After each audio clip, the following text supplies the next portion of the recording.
The morning sun cast long shadows across Fort Bragg's main administrative building as Colonel Marcus Davidson's booming laughter echoed through the hallway outside the base commander's office. His voice carried the kind of dismissive amusement that made junior officers wince and civilians feel small. The source of his entertainment was standing directly in front of him, a 10-year-old girl named Sarah Chen, who had just politely requested permission to demonstrate an unconventional shooting technique at the base's advanced training facility. "Did you hear that, Captain?" Davidson said loudly to Captain James Mitchell, who stood nearby reviewing training schedules. "This little girl thinks she can shoot targets blindfolded. Next thing you know, she'll be asking to lead a SEAL team." Sarah's small hands tightened around the strap of her backpack, but her expression remained calm and focused. She had expected skepticism, maybe even outright rejection, but the public mockery stung in a way she hadn't anticipated. At 10 years old, she had already learned that adults often underestimated children, especially when those children claimed to possess abilities that seemed impossible. Before we continue with Sarah's incredible story, tell us where you're watching from in the comments. And if you want to see how this unfolds, make sure you're subscribed, because tomorrow's episode will blow your mind.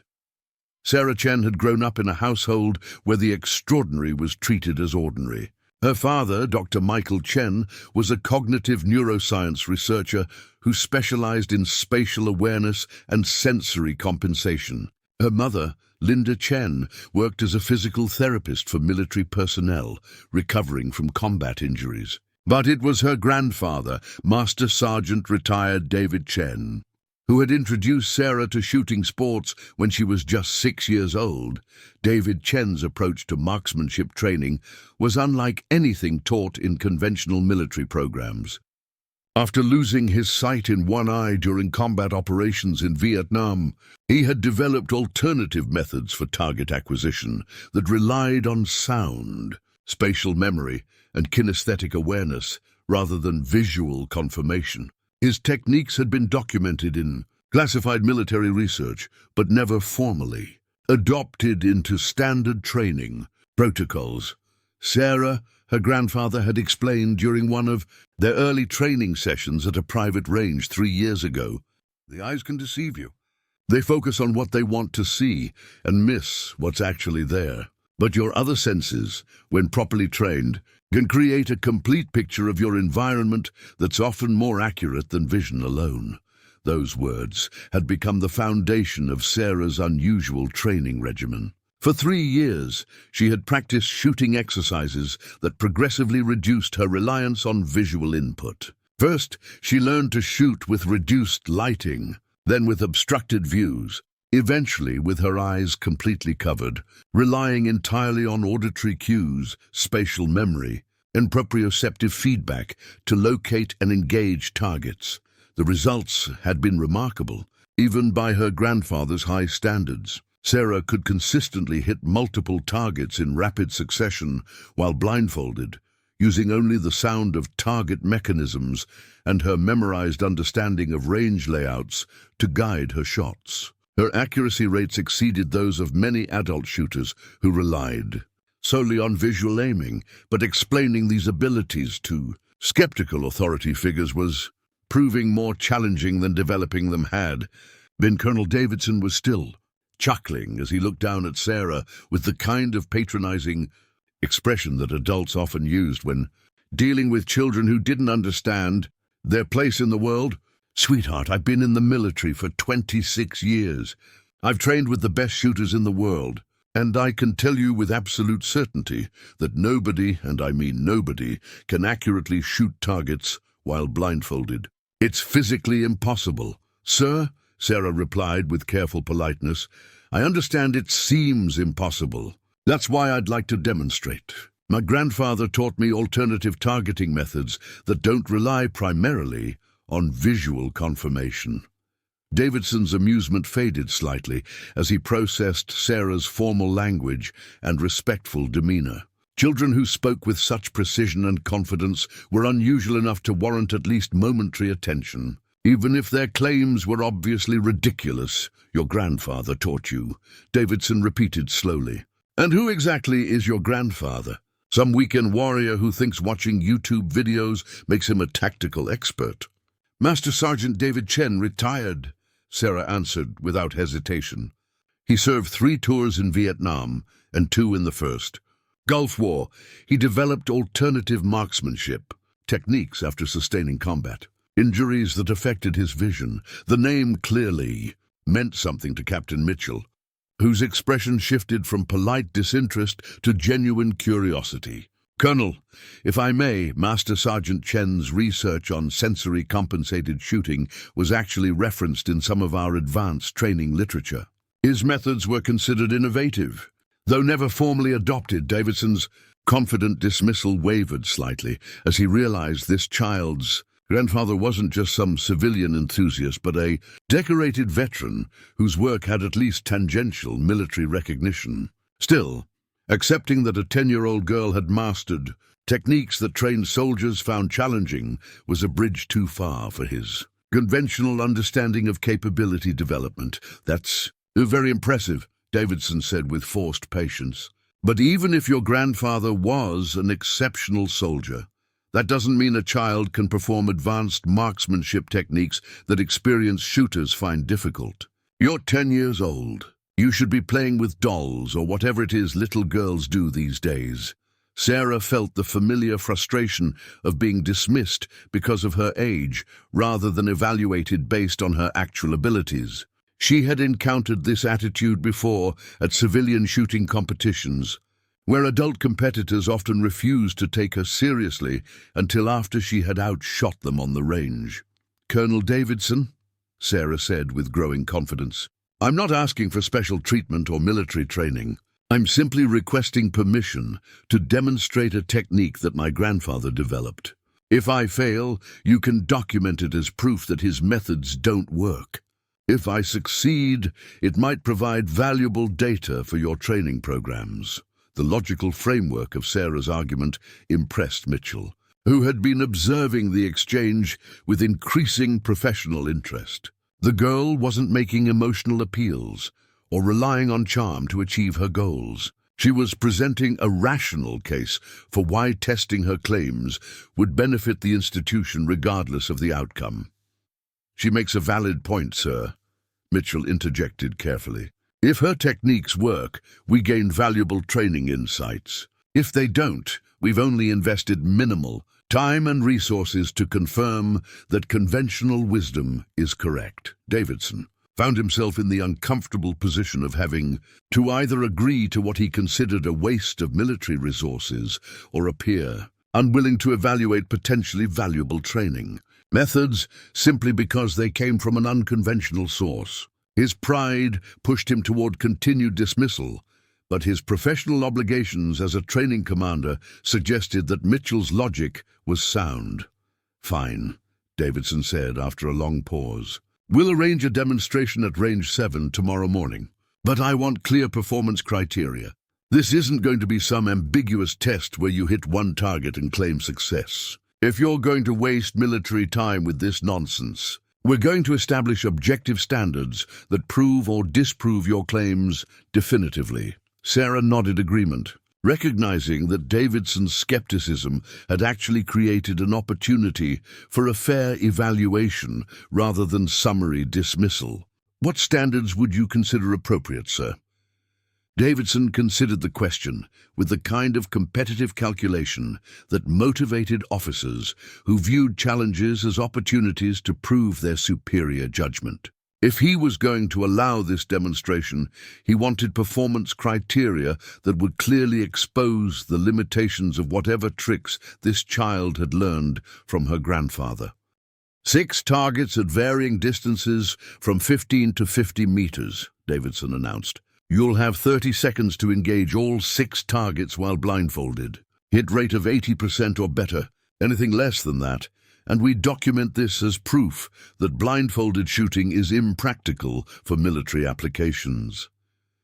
The criteria were deliberately challenging, designed to ensure failure while maintaining the appearance of fairness. Even experienced shooters would struggle to engage 6 targets in 30 seconds with perfect vision and ideal conditions. Expecting a 10-year-old to accomplish the same feat while blindfolded was ridiculous by any reasonable standard. "I accept those terms," Sarah replied calmly.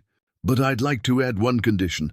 If I achieve the required hit rate, I'd like permission to share my grandfather's training methods with interested personnel through a brief presentation." Davidson laughed again, though this time with less conviction than his initial mockery. "Deal. But when you fail tomorrow, you agree to stop making wild claims about impossible shooting techniques." "Agreed," Sarah confirmed. As Sarah turned to leave the administrative building, Captain Mitchell caught up with her in the hallway, his expression reflecting a mixture of curiosity and concern about what he had just witnessed. "Miss Chen," Mitchell said quietly, "I want to make sure you understand what you've agreed to. Colonel Davidson has set very challenging standards. Even if your training is legitimate, 30 seconds to engage 6 targets while blindfolded is extremely difficult." Sarah appreciated Mitchell's concern, recognizing that unlike Davidson's dismissive mockery, the captain's caution reflected genuine interest in her welfare rather than desire to see her fail. "I understand, Captain," Sarah replied, "but my grandfather's methods are designed specifically for rapid target engagement under sensory-limited conditions. 30 seconds should be sufficient if the range layout follows standard military configuration." Mitchell studied Sarah's confident demeanor, recognizing maturity and professional bearing that exceeded her chronological age by a significant margin. Whatever training this child had received, it had clearly included more than just technical shooting skills. "Would you like me to arrange a private orientation session at Range 7 this afternoon?" Mitchell offered. "That would give you a chance to familiarize yourself with the layout before tomorrow's official demonstration." The offer was both generous and tactically sound, providing Sarah with information that could significantly improve her performance during the actual test. Her immediate instinct was to accept, but something in Mitchell's expression suggested that doing so might undermine the legitimacy of her demonstration in Davidson's eyes. "Thank you for the offer, Captain," Sarah said after brief consideration, "but I think it would be better if I approached tomorrow's demonstration without prior knowledge of the specific range configuration. That will make the results more impressive if I succeed, or more definitively prove the limitations of the technique if I fail." Mitchell's respect for Sarah increased substantially as he recognized the strategic thinking implicit in her decision. Accepting advance reconnaissance would have been the smart tactical choice, but declining it demonstrated confidence and commitment to proving her abilities under the most challenging conditions possible. "That's very mature reasoning," Mitchell acknowledged. "I'll see you tomorrow morning at Range 7, 0800 hours. "Yes, sir. Thank you for giving me this opportunity." That evening, Sarah sat with her grandfather in his modest home near Fort Bragg, describing the day's events and the challenge that awaited her the following morning. David Chen listened with the patient attention that had made him an effective instructor throughout his military career, asking occasional questions to clarify details, but mostly allowing Sarah to process her thoughts through verbal explanation. So, Davidson set the standard at 80% hit rate on 6 targets in 30 seconds. David summarized after Sarah finished her account. "That's aggressive, but not unreasonable if the targets are properly spaced and the range configuration is standard."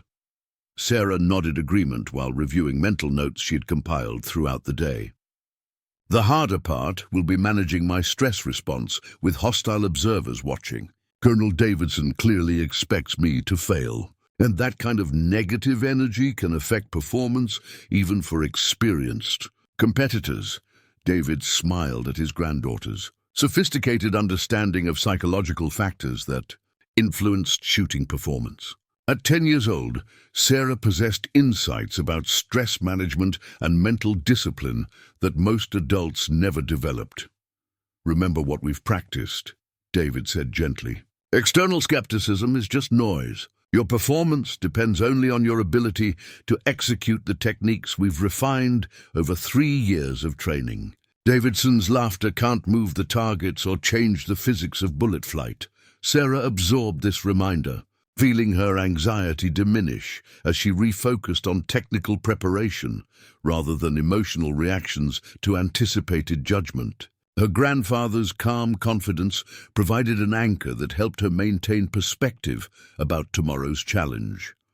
"Walk me through your approach," David instructed. "Pretend I'm an observer who knows nothing about your methods.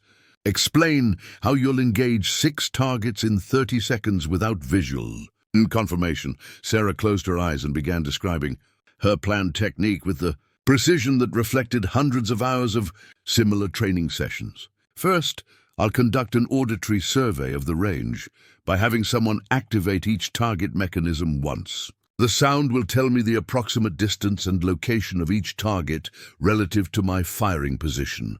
"Good," David confirmed. "What else?"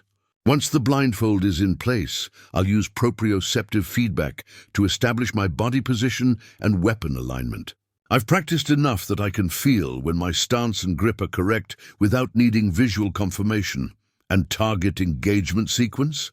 "Closest to farthest, engaging each target immediately after hearing the impact of the previous shot.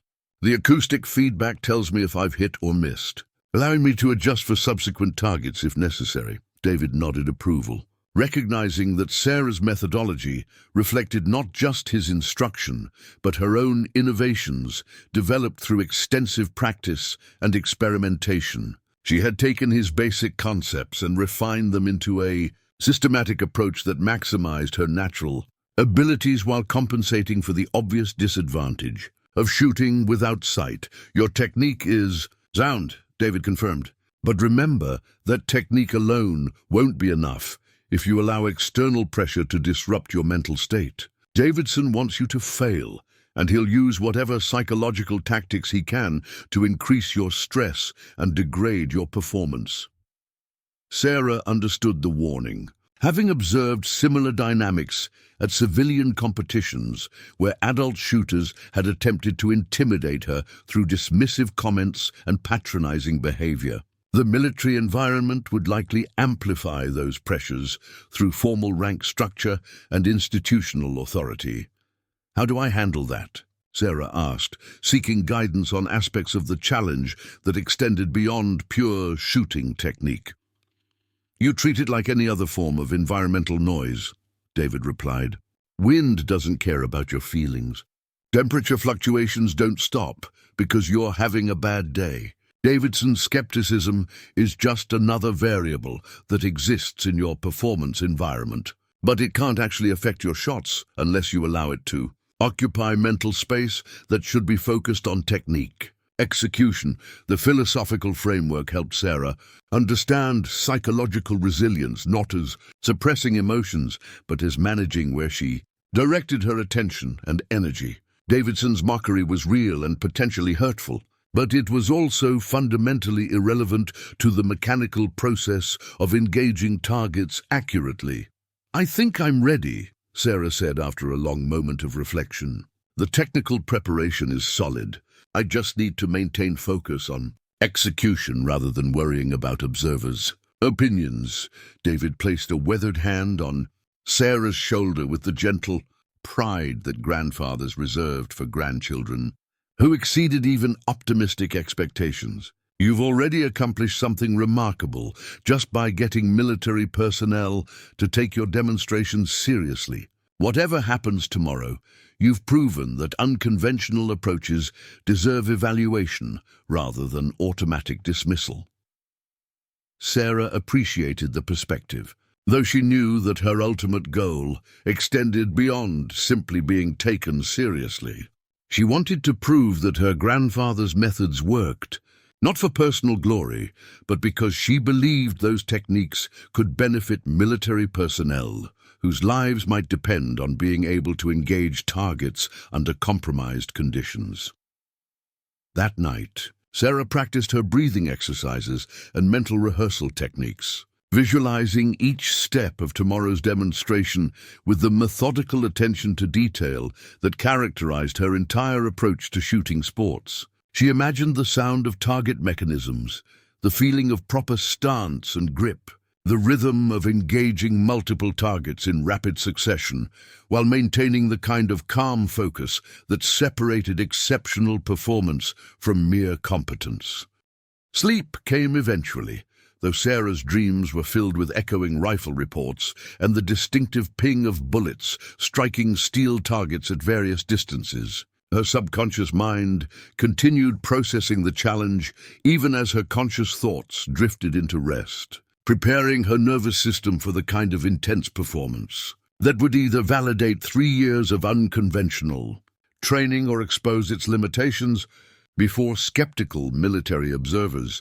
The following morning arrived with the kind of crisp clarity that made outdoor shooting ideal. Sarah dressed in practical clothing that allowed free movement while maintaining respectful appearance appropriate for a military installation. Her grandfather drove her to Fort Bragg's main gate, where they were met by Captain Mitchell, who had volunteered to escort them to Range 7 for the scheduled demonstration. "Good morning, Miss Chen." "Master Sergeant Chen." Mitchell greeted them with professional courtesy that suggested genuine interest in the morning's events rather than obligatory politeness.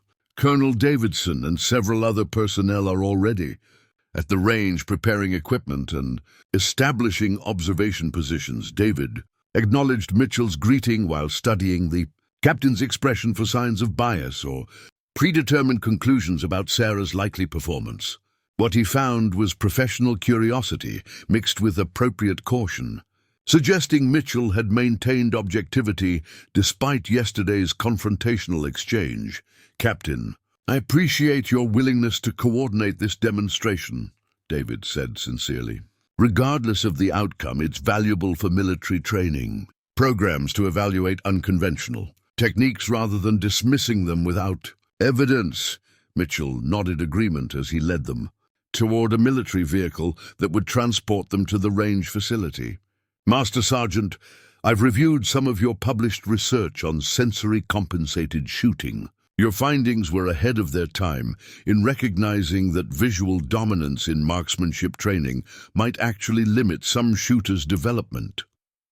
The reference to David's academic work impressed Sarah, who hadn't realized that her grandfather's methods had attracted attention beyond specialized military circles. The conversation suggested that tomorrow's demonstration had implications beyond simply proving a child's abilities, potentially influencing how the military approached training for personnel operating under compromised visual conditions. Range 7 sprawled across a natural valley that provided ideal conditions for testing various shooting scenarios and techniques. The facility included multiple firing positions, movable target frameworks, and sophisticated scoring systems that could document performance with precision that eliminated subjective evaluation or disputed results. Colonel Davidson stood near the primary firing position, surrounded by several junior officers and enlisted personnel who had been drawn by word of an unusual demonstration involving a civilian child claiming impossible shooting abilities. His expression suggested someone anticipating entertainment at others' expense, rather than genuine evaluation of potentially valuable training methods. Well, Davidson announced as Sarah and her grandfather approached. "Our little sharpshooter has arrived. I hope you're ready to learn an important lesson about the difference between fantasy and reality." Sarah felt the familiar heat of embarrassment rising in her cheeks, but maintained the calm demeanor her grandfather had taught her to project, regardless of external provocation. Adults who sought to intimidate children through mockery often lost interest when their targets refused to provide the emotional reactions they sought. "Good morning, Colonel," Sarah replied with careful respect. "I'm ready to begin whenever you've completed your preparation." Davidson's amusement faltered slightly at Sarah's professional tone, as though he had expected tears or defensive protests rather than mature acceptance of the challenge ahead. The girl's composure suggested confidence that didn't match her age or the absurdity of her claimed abilities. Captain Mitchell stepped forward with documentation that established the formal parameters for the morning's test. We've configured 6 targets at distances ranging from 15 to 50 meters. Each target is equipped with acoustic indicators that will sound when the mechanism is activated and again when hit. Miss Chen will have 30 seconds from the signal to engage all 6 targets while blindfolded. Success is defined as hitting at least 5 of the 6 targets within the time limit. The formal announcement drew murmurs from the assembled observers, most of whom had never witnessed blindfolded shooting and considered the entire exercise somewhere between foolish and fraudulent. Several junior officers exchanged knowing glances that suggested betting. Pools about Sarah's performance had already been established before her arrival. Lieutenant Rebecca Stone had been among the most skeptical observers when first hearing about the scheduled demonstration, but her expression showed growing curiosity as she studied Sarah's calm preparation and professional bearing. At 28, Stone had trained in various advanced shooting techniques during her 6 years of military service, and something about Sarah's systematic approach suggested more than childhood fantasy or grandfather's wishful thinking. "Captain Mitchell," Stone said quietly, "have we verified that the blindfold will actually prevent vision? Some stage magicians use specially designed masks that allow limited sight through carefully positioned gaps." Mitchell appreciated Stone's caution, recognizing that legitimate concern about verification procedures rather than cynical assumption of fraud. "Good thinking, Lieutenant. We'll use a standard military blackout mask that's been inspected for integrity. Miss Chen will also keep her eyes closed beneath the mask as an additional precaution."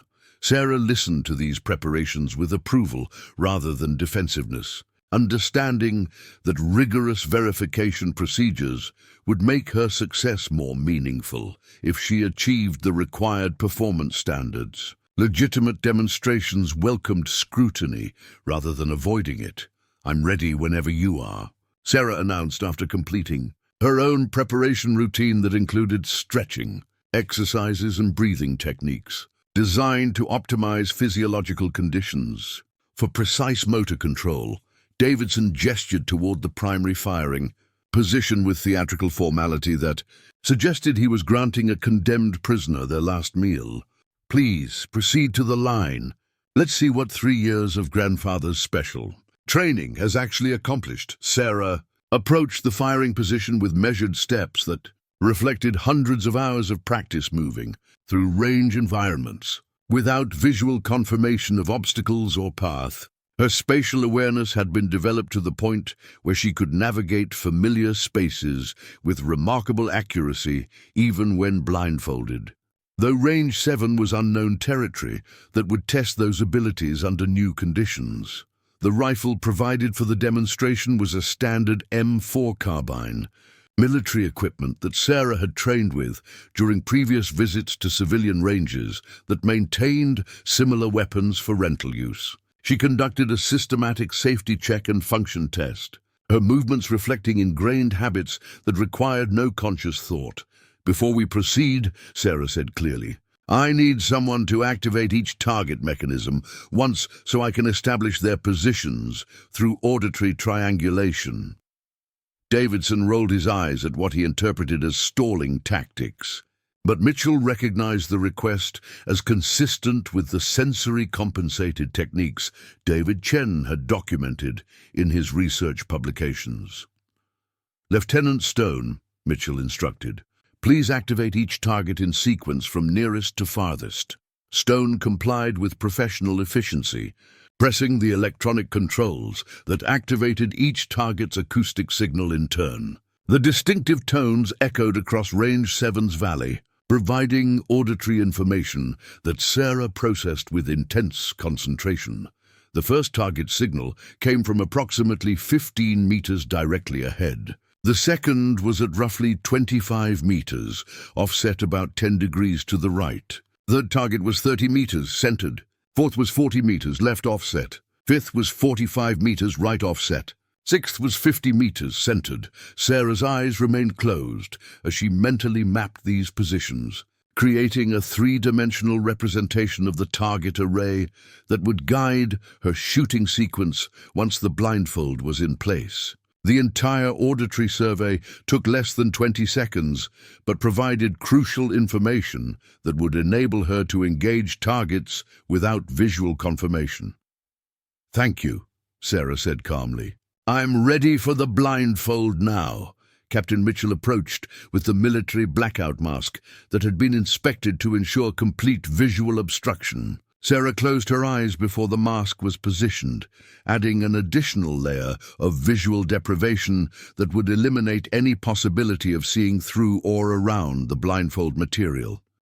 The world went completely dark as the mask settled into place, creating a sensory environment that would have been disorienting for untrained individuals, but felt oddly comfortable to Sarah after 3 years of practice shooting under similar conditions. Her other senses immediately heightened to compensate for the absence of visual input, processing auditory and proprioceptive information with enhanced clarity. 30-second timer will begin on my mark, Mitchell announced. Rifle is loaded with 6 rounds. All personnel should confirm ear protection is in place. Sarah settled into her preferred shooting stance, feeling the familiar weight and balance of the M4 carbine. Her grip and posture were precisely aligned through muscle memory developed over thousands of repetitions, requiring no visual confirmation to achieve optimal weapon control. The world seemed to hold its breath as everyone present recognized they were about to witness either remarkable validation of unconventional training methods or spectacular failure that would confirm conventional wisdom about the impossibility of blindfolded. "Shooting timer starts now," Mitchell said. Clearly, the electronic beep that initiated the 30-second countdown triggered. Sarah's transition into the focused mental state she had cultivated through countless practice sessions. External sounds faded to background noise as she focused entirely on the task of engaging 6 targets in rapid succession using only auditory feedback and spatial memory. Her first shot came within 2 seconds of the starting signal. The sharp crack of the rifle immediately followed by the distinctive ping of a bullet, striking steel at 15 meters. The target's acoustic indicator confirmed a successful hit, providing the feedback Sarah needed to proceed to the next engagement. Second target, 25 meters, right offset. Sarah's body adjusted automatically, the slight shift in stance and weapon angle executed without conscious calculation.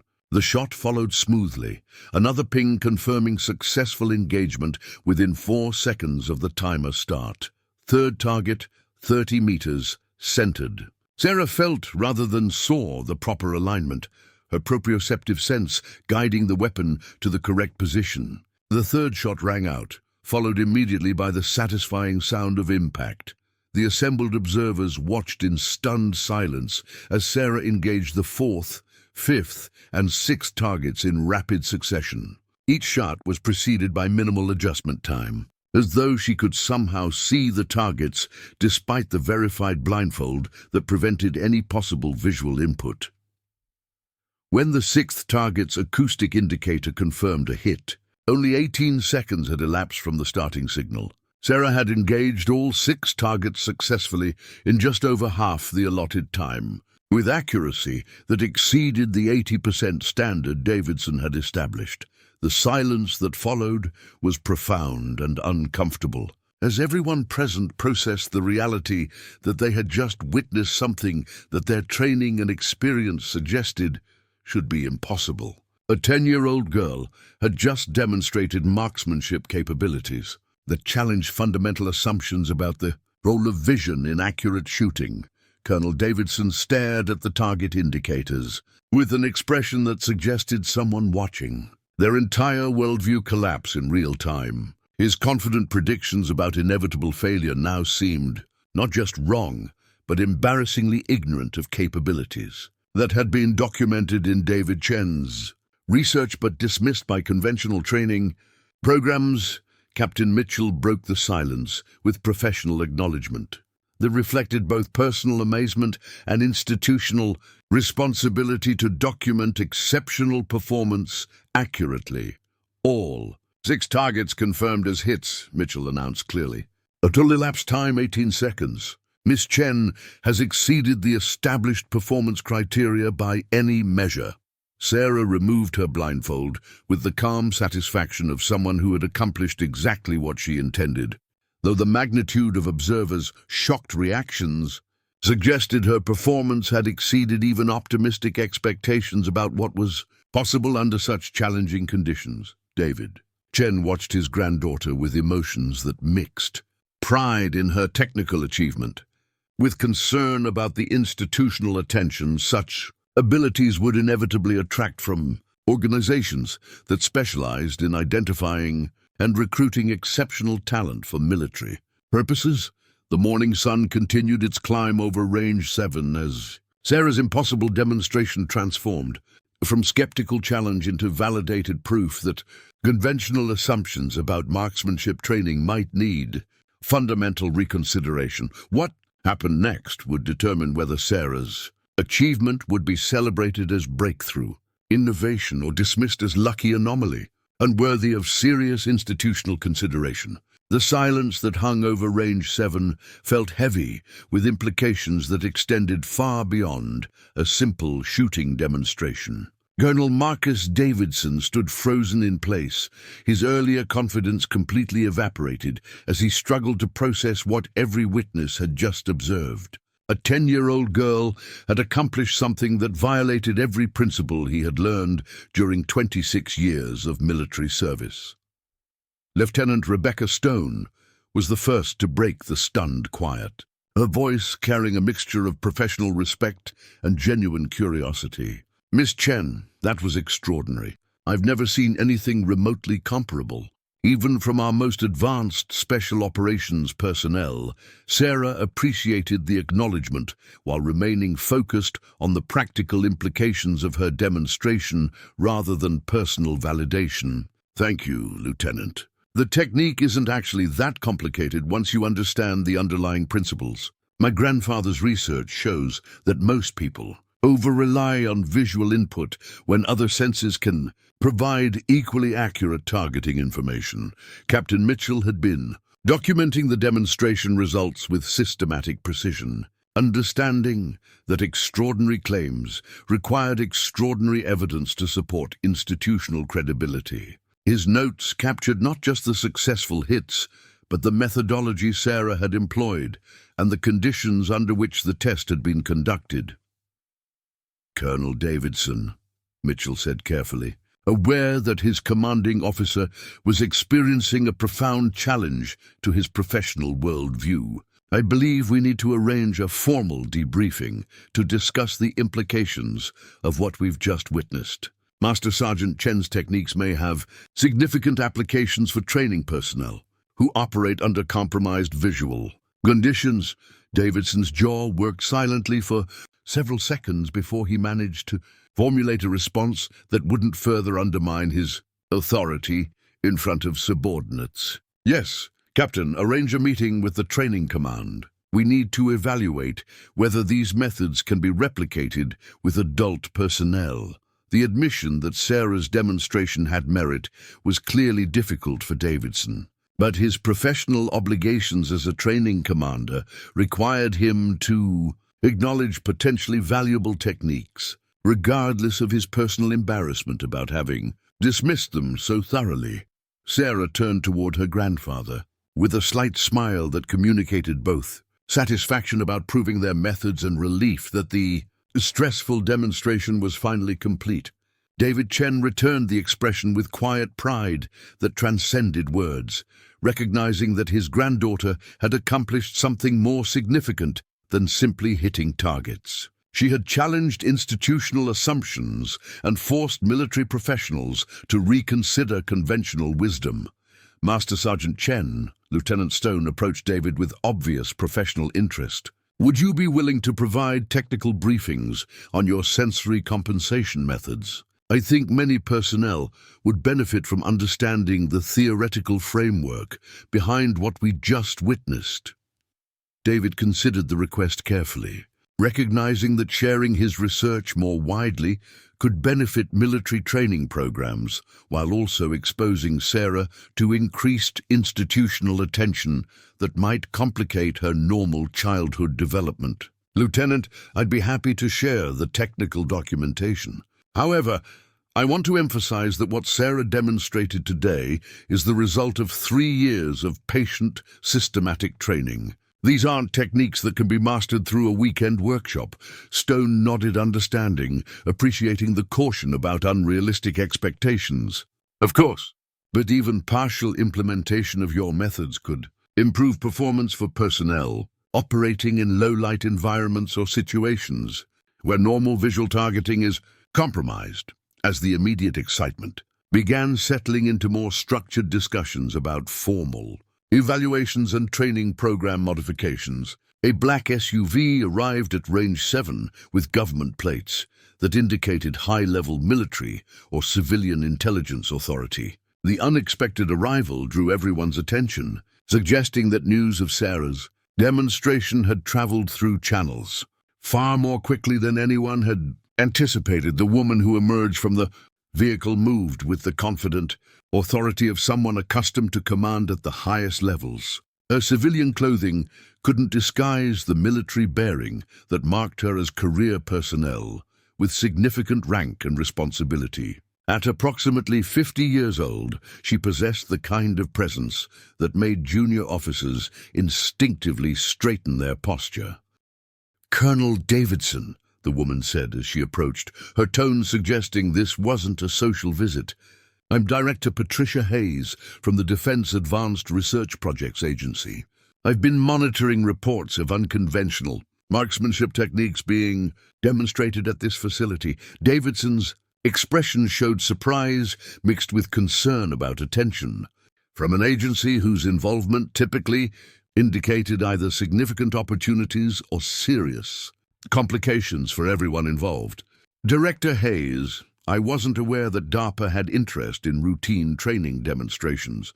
Hayes smiled slightly at Davidson's characterization of what had just occurred as routine. "Colonel, what happened here this morning is many things, but routine isn't one of them. A 10-year-old civilian just demonstrated capabilities that our most advanced military research programs have been trying to develop for years." Sarah felt sudden anxiety about the implications of DARPA involvement in what she had intended as a simple proof of her grandfather's training methods. Government research agencies had resources and authority that could transform her life in ways that might not align with her family's preferences or her own desires for normal childhood experiences. David Chen stepped forward with protective concern about his granddaughter being treated as a research subject rather than a person whose welfare should be the primary consideration. "Director Hayes, Sarah is a child with exceptional abilities, but she's not a military asset or research opportunity. Whatever interest your agency has in her demonstration needs to respect her age and her family's authority over her development." Hayes's expression softened with what appeared to be genuine understanding of David's concerns. "Master Sergeant Chen, I completely agree. My interest isn't in recruiting Sarah or subjecting her to invasive research. What I'm proposing is far less dramatic, but potentially more valuable in the long term."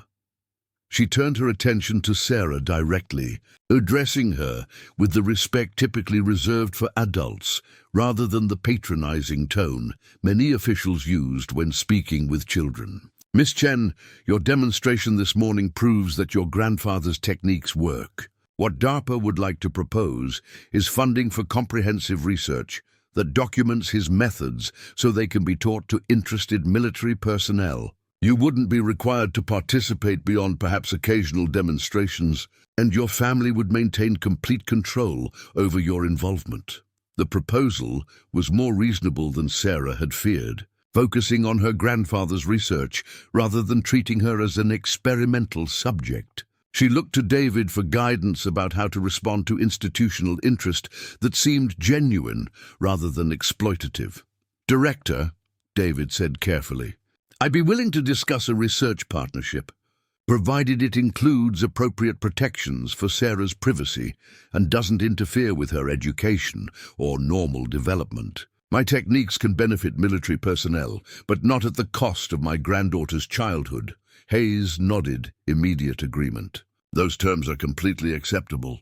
In fact, they align perfectly with DARPA's current emphasis on ethical research practices and appropriate treatment of civilian collaborators, especially minors, Captain." Mitchell had been observing this exchange with professional interest in how exceptional civilian talent could be integrated into military training programs while maintaining appropriate safeguards. "Director Hayes, if you're planning to formalize this relationship, I'd like to volunteer as the military liaison.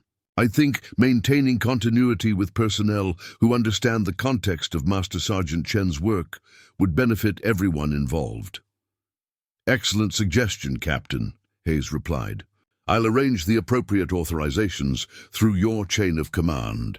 As these official discussions continued, Sarah found herself reflecting on how dramatically her morning had evolved from a simple demonstration into something with far-reaching implications for military training and research.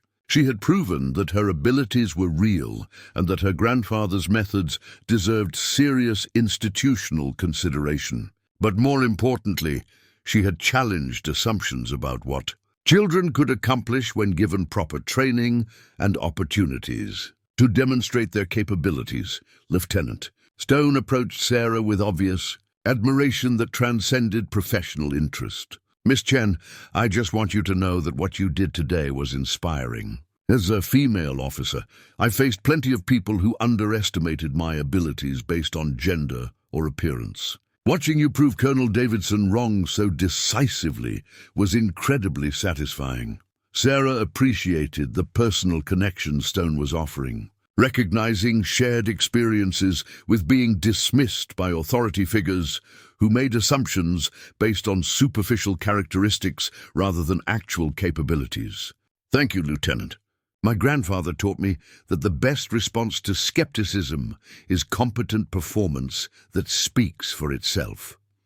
Colonel Davidson had been standing apart from these conversations, clearly processing the professional and personal implications of having his judgment so thoroughly contradicted by a child he had publicly mocked. To his credit, he eventually approached Sarah and her grandfather with an expression that suggested genuine contrition rather than defensive pride.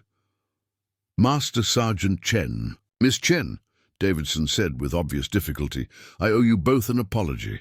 My initial response to your demonstration request was unprofessional and based on assumptions rather than evidence. What I witnessed this morning has forced me to reconsider many things I thought I understood about training and capability development." David accepted the apology with gracious acknowledgement that reflected his understanding of how difficult it was for career military officers to admit fundamental errors in judgment. "Colonel, your willingness to allow the demonstration despite your skepticism deserves recognition. Many commanders would have simply refused without giving us any opportunity to prove our methods." The diplomatic response allowed Davidson to maintain some dignity while acknowledging his mistake, creating a foundation for potential future collaboration rather than permanent antagonism. Sarah recognized her grandfather's wisdom in leaving Davidson a path toward professional redemption rather than emphasizing his humiliation. As the morning progressed into early afternoon, the various parties involved in Sarah's demonstration began making arrangements for follow-up meetings, documentation procedures, and formal agreements about research partnerships that would develop David Chen's techniques for broader military application. Sarah found herself surrounded by military professionals who wanted to understand more about her training methods, ask technical questions about how she processed auditory information, and discuss possibilities for adapting her techniques to specific operational scenarios. The attention was flattering, but also overwhelming for a 10-year-old who had simply wanted to prove that her grandfather's work had value. David eventually intervened to protect Sarah from the excessive enthusiasm of newly converted believers in sensory-compensated shooting techniques. Gentlemen, ladies, I appreciate your interest, but Sarah needs a break. We can arrange structured briefings where your questions can be addressed systematically rather than overwhelming her with ad hoc inquiries. Director Hayes supported David's protective intervention with official authority. Master Sergeant Chen is correct. We'll establish formal channels for technical information sharing. For now, I think everyone should return to their regular duties while Captain Mitchell coordinates the necessary administrative arrangements. The crowd gradually dispersed, leaving Sarah with her grandfather and a small group of officials who needed to finalize immediate logistics before more comprehensive planning could begin. The intensity of the morning's events was beginning to register emotionally as Sarah's adrenaline levels decreased and normal stress responses reasserted themselves. "Grandpa," Sarah said quietly, "did we do the right thing? Everything is happening so fast." David placed a reassuring hand on his granddaughter's shoulder with the gentle wisdom that had guided her development throughout 3 years of unconventional training.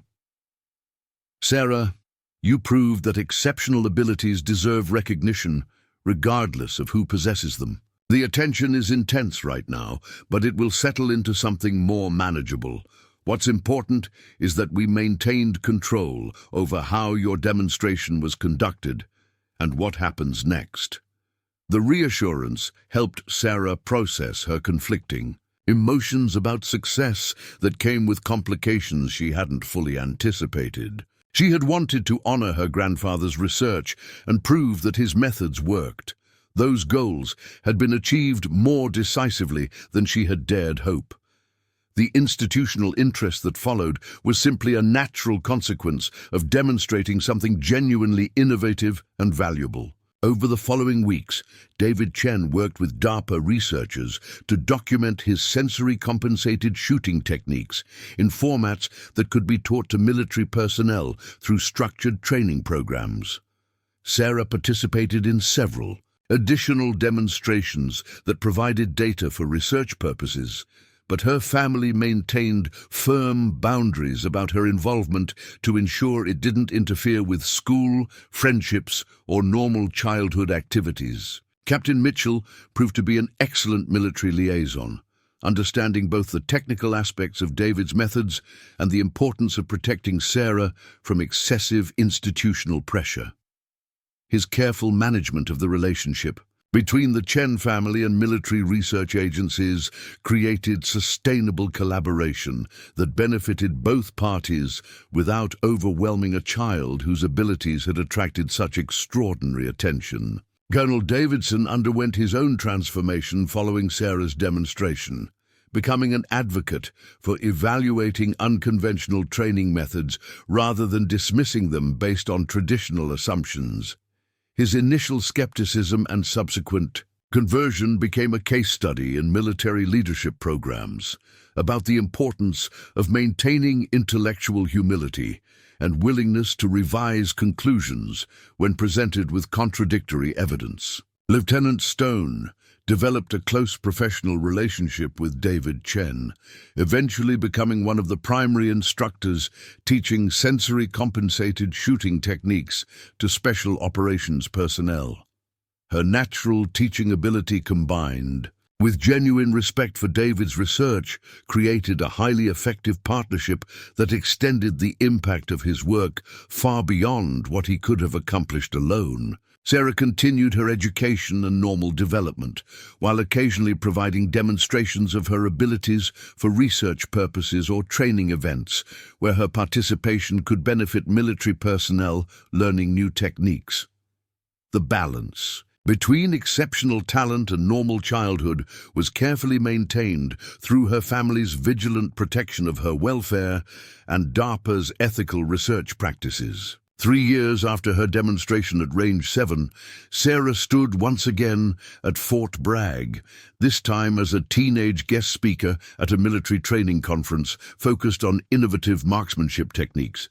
The audience included officers and enlisted personnel from multiple nations, all interested in learning about methods that had been validated through rigorous research and practical application. When I first asked Colonel Davidson for permission to demonstrate blindfolded shooting, Sarah began her presentation with the confident public speaking skills she had developed through numerous similar events. He laughed at me, and honestly, I understood why. What I was claiming seemed impossible by conventional standards. The audience listened with respectful attention to someone whose achievements had influenced training programs across multiple military services and allied nations. Sarah's story had become legendary within marksmanship communities, representing both technical innovation and the importance of evaluating ideas based on merit rather than the apparent credibility of their source. But my grandfather taught me something more important than just shooting techniques, Sarah continued. He taught me that assumptions are only valuable when they're tested against evidence. Colonel Davidson's initial skepticism was reasonable, but his willingness to actually let me demonstrate my abilities was what made everything else possible. Colonel Davidson sat in the front row of the auditorium, his expression showing genuine pride in Sarah's development and appreciation for her diplomatic characterization of his initial response. Their relationship had evolved from confrontational challenge to mutual respect based on shared commitment to improving military training through evidence-based innovation. As Sarah concluded her presentation with a live demonstration of blindfolded shooting that still impressed audiences despite having witnessed it many times, she reflected on how dramatically her life had changed from that morning when a skeptical colonel's laughter had nearly prevented her from proving her abilities. The journey from dismissed child to respected contributor to military marksmanship training had taught Sarah lessons about persistence, the importance of evidence over assumption, and the value of maintaining humility even when possessing exceptional abilities. Her grandfather's research had finally received the recognition it deserved, improving training for thousands of military personnel while validating decades of work that conventional wisdom had dismissed as impractical. But perhaps most importantly, Sarah had learned that age and appearance were irrelevant compared to demonstrated competence. Colonel Davidson's initial laughter had been based on assumptions about what children could accomplish. His eventual respect was earned through performance that challenged those assumptions and forced institutional reconsideration of conventional wisdom. As Sarah left the auditorium that evening, surrounded by military professionals who sought her insights on technique refinement and training methodology, she felt profound gratitude for her grandfather's patience, Captain Mitchell's advocacy, and even Colonel Davidson's initial skepticism that had created the challenge she needed to prove her abilities definitively. The little girl, who had once been mocked for requesting range access, had become a recognized expert whose contributions improved military effectiveness while proving that exceptional talent deserved recognition regardless of its source. And somewhere, in the Fort Bragg administrative building, her initial request form remained filed as a reminder that the most valuable innovations often came from the most unexpected places. If institutions maintained the wisdom to evaluate them fairly rather than dismissing them based on superficial characteristics or conventional assumptions about what was possible,